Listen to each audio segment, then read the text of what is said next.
വാർദ്ധക്യങ്ങളെ ചേർത്ത് പിടിക്കുവാനായി സാധിക്കണം എന്നുള്ള ആഹ്വാനവും ചിന്തയുമാണ് പരിശുദ്ധ സഭയെ ഈ വയോജന ശ്രദ്ധാ പദ്ധതിയാകുന്ന ചാരയെപ്പറ്റി ചിന്തിക്കുവാൻ പരിശുദ്ധ പിതാവിനെ പ്രേരിപ്പിച്ചത്.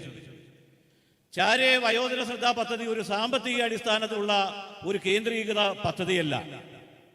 അത് ഇടവക തലത്തിൽ ആ ഇടവകയിലെ വാർദ്ധക്യങ്ങളിൽപ്പെട്ടവരെ, ഒറ്റപ്പെട്ട് താമസിക്കുന്നവരെ കരുതുവാനും ശ്രദ്ധിക്കുവാനും ശുശ്രൂഷിക്കുവാനും അവർക്ക് വേണ്ടി, അവരെ കരുതുന്നതിന് വേണ്ടിയും ശുശ്രൂഷിക്കുന്നതിന് വേണ്ടിയും ശ്രദ്ധിക്കുന്നതിന് വേണ്ടിയും ഇടവകയിലെ എല്ലാ പ്രായക്കാരെയും ഉൾക്കൊള്ളുന്ന ഏക ആത്മീയ സംഘടനയായ പ്രാർത്ഥനായോഗത്തിൻ്റെ നേതൃത്വത്തിൽ നടത്തുന്ന ഇടവക അധിഷ്ഠിതമായ ഒരു ശുശ്രൂഷയാണ് ഈ ചാരെ പദ്ധതി.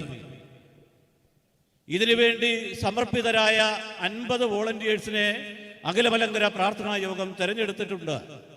അവർക്ക് ഇത് സംബന്ധിച്ച് ആവശ്യമായ പരിശീലനങ്ങൾ നൽകി അവരുടെ നേതൃത്വത്തിൽ വാർദ്ധക്യങ്ങളെ സംരക്ഷിക്കുവാനും കരുതുവാനും സ്നേഹിക്കുവാനും ചേർത്ത് നിർത്തുവാനുമുള്ളതായ പദ്ധതിയാണ് ചാരെ വയോജന ശ്രദ്ധാ പദ്ധതി.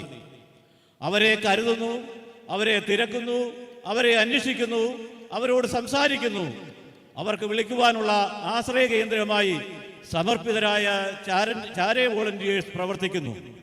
ഇത് മാത്രമല്ല, ആ വാർദ്ധക്യത്തിലിരിക്കുന്നവർക്ക്, ഇങ്ങനെ ശുശ്രൂഷ ലഭിക്കുന്നവർക്ക് മാനസിക ധൈര്യവും സുരക്ഷിതത്വ ബോധവും ആരാധനാ സമൂഹത്തോട് ചേർന്ന് നിൽപ്പാനുള്ളതായ ത്വരയും അവരിൽ വർദ്ധിപ്പിക്കുവാനായി സാധിക്കും.